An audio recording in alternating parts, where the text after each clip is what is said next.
m'appelle Daniel Clar et je suis directeur des projets stratégiques pour Centrale Supélec. Je dirais que c'est une chose très importante pour la direction générale et depuis plusieurs années, on nous encourage à aller dans cette direction et c'est un des axes stratégiques de notre établissement. Il transforme dans son organisation, comme nous sommes aussi un établissement d'enseignement.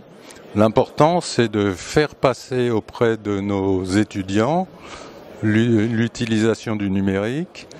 Et depuis 2 ans, nous avons aussi eu une année dédiée au numérique pour les volontaires, c'est-à-dire qui passent un certain temps en entreprise, puis aussi à l'étranger. Et le but, c'est de former des étudiants qui iront fonder des startups. Votre direction est-elle, votre DSI, pardon, est-elle impliquée dans la transformation digitale de votre direction générale? Oui, évidemment. Très bien. Ouais. Donc oui, puisque en fait c'est un peu un mécanisme top-down et c'est la direction générale qui nous a confié la transformation numérique. Et la finance? Je dirais que comme dans beaucoup de cas, c'est les métiers ne se sentent pas obligatoirement tous concernés par la transformation numérique ou n'ont pas les disponibilités nécessaires pour se consacrer à cette transformation. Je pense que nous heurtons à un problème classique de disponibilité des métiers et de personnes. Et là, il y a peut-être des personnes qui se sentent plus concernées que d'autres là-dedans. Et je dirais que c'est pas obligatoirement un problème structurel, quoi.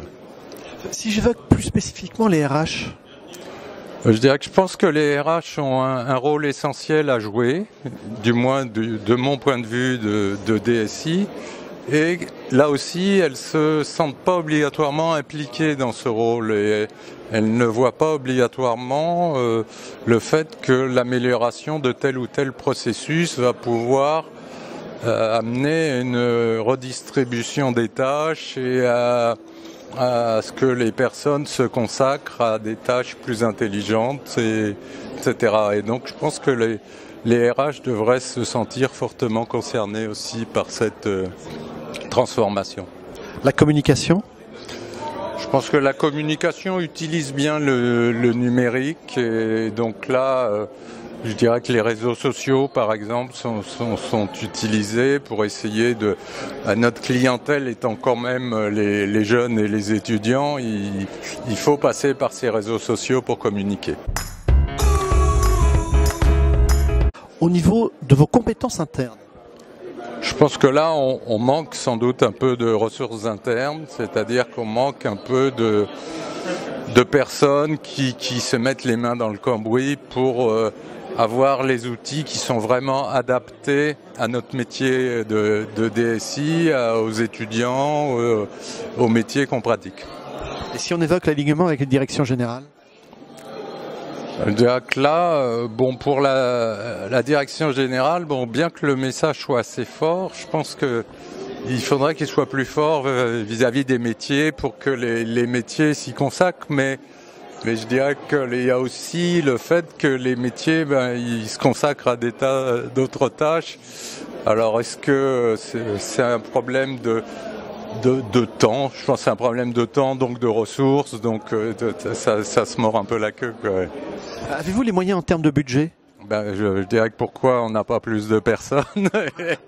C'est ça, pourquoi on manque de temps, parce que les gens n'ont pas de temps disponible pour leur transformation et alors après, dire que si on était plus, comment redistribuer pour laisser du temps, c'est pas, et c'est là que les RH ont un rôle important à jouer, quoi. Donc, Et pour terminer, si on évoquait les technologies?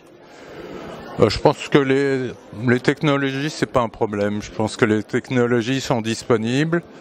Faut ne pas lésiner sur la formation, surtout pas dire les technologies, ça s'apprend tout seul. Je dirais que moi j'aime bien faire une comparaison avec le permis de conduire une voiture. Je dirais que on apprend à conduire, et ben on devrait apprendre aussi à utiliser les technologies.